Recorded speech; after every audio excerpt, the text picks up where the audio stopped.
Mr Chairman, members, welcome to the final council meeting of 2024. A tumultuous year for the country and indeed in many ways for this council, with big changes, substantial challenges, but also huge progress. Public service is never easy, nor will it be. We set ourselves the highest of standards because we truly care about the outcomes we're here to deliver for residents.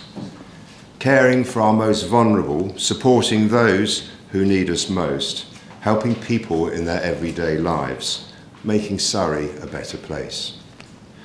Both members and officers strive every single day to deliver that in challenging circumstances. And as we enter the festive period and the year draws to a close, I'd like to recognise that hard work and dedication. Mr Chairman, at November's Cabinet meeting, the draft council budget for next year was approved. We of course need to await the final details of the local government finance settlement expected on the 19th of December, but we are on track to set a balanced budget as we have done each and every year of this administration. But that task gets more and more difficult as demand on services keeps rising and costs increase faster than our income. Over the past few years, we have demonstrated strong and stable financial management, guiding the organisation through the most challenging times for local government. But even the strongest authorities like ours are not immune to the national and global financial challenges. All of our key services, social care, children's services, highways maintenance, are facing huge increases in demand. On top of that rising demand, the cost of actually delivering those services, wages, materials and other overheads is increasing at a much faster rate than our income from government funding or council tax rises. As with most budget setting processes at this stage of the financial year, we have a gap to close in order to set a balanced budget. There are various ways in which we have identified we can do this, and all those options are being closely considered pending confirmation of the final finance settlement by government next week.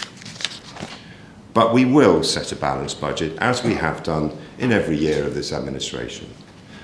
But the financial headwinds for all councils in Surrey get stronger as the government sets out its agenda for the next few years. It is going to be even more essential that we remove costs from service delivery as they press on with a review of the funding of local councils. The primary criteria they intend to use for determination of appropriate funding will draw heavily on the deprivation index, as well as the ability to raise money locally through council tax, the Labour Party's equivalent of levelling up. Whilst I accept that both of those metrics are relevant, they ignore the differential demands faced in ageing rural populations and the higher costs of delivering services, particularly here in the South East. We will lobby this government, as we did previous governments, to accept that you cannot ignore the demographics and genuine needs of our local population, and forcing us to increase year-on-year council tax paid by Surrey residents for redistribution to other parts of the country is simply unfair and inequitable. While some positive noises have come from ministers in their first budget in October, by acknowledging the fundamental issues in children's care, adult social care and SEND, it is concerning that the rhetoric seems not to be followed by investment, and I suspect that their focus may be elsewhere. Failing to properly address those creaking systems with money as well as structural reform would continue to fail the most vulnerable people in society.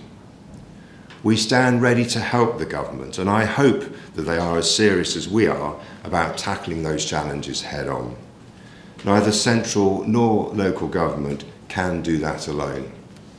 But we will do what we can and continue to look forwards, challenging ourselves to be the best we can be, responsible with public money and delivering really effective services that people in Surrey can rely on.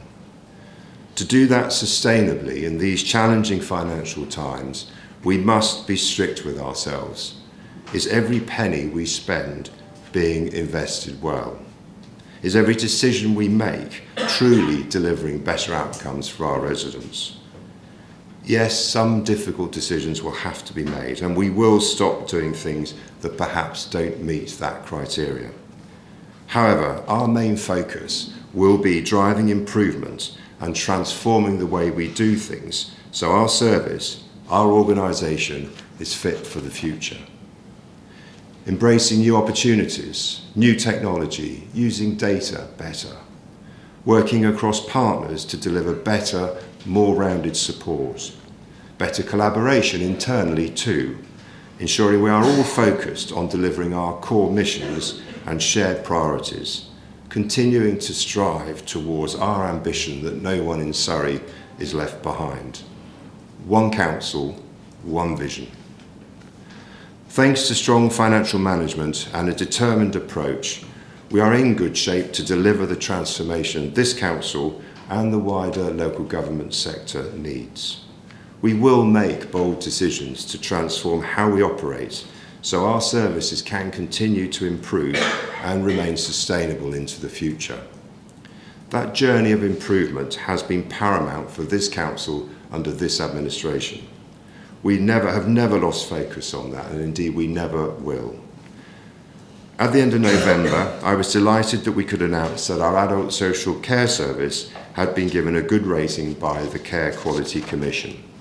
The inspectors highlighted a number of strengths, including the passion and dedication of our staff and our work to keep people independent in their own homes. I'd like to thank all our staff in adult social care publicly for their hard work, making a positive difference to the lives of thousands of people in Surrey. I'd also like to thank our partners and providers, as well as unpaid carers in Surrey, who are all pivotal in our aim of supporting people to live independent and fulfilling lives. Mr. Chairman, we won't stop here. We want to keep improving and raising the bar for our residents. We face significant demand across the county, with more than 24,000 people receiving some form of adult social care.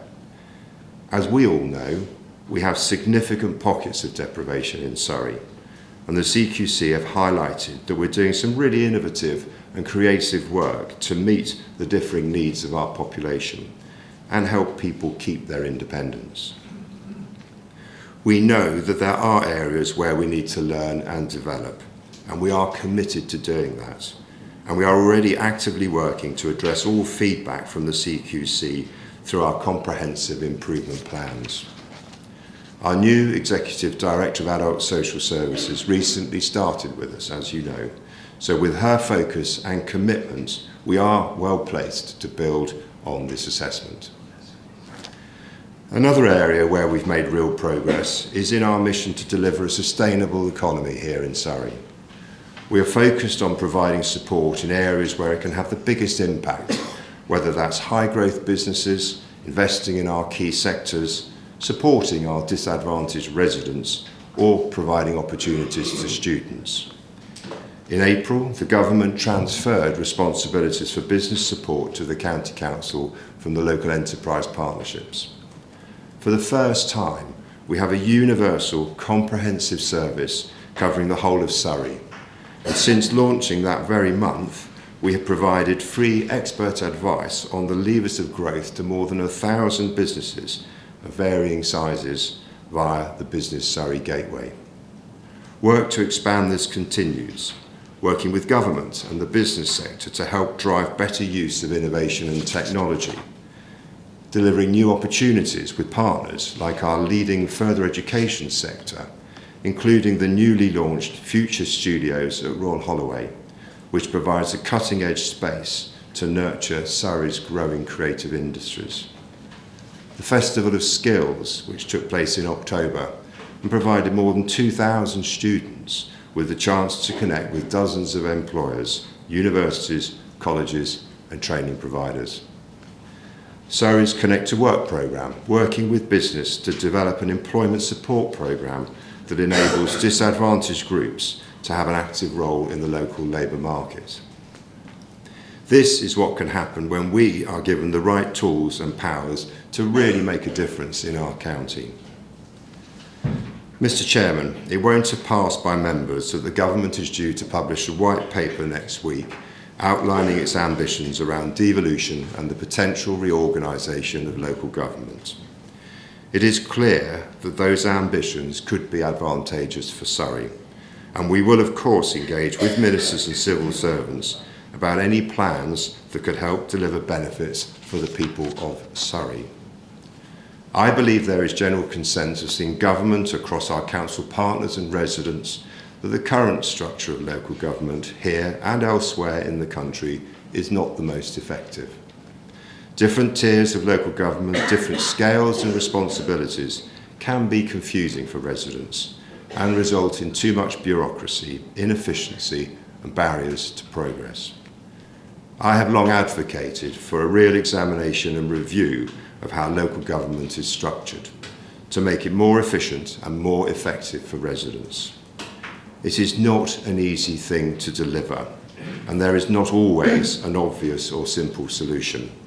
That's why previous governments have perhaps not addressed it boldly or seriously.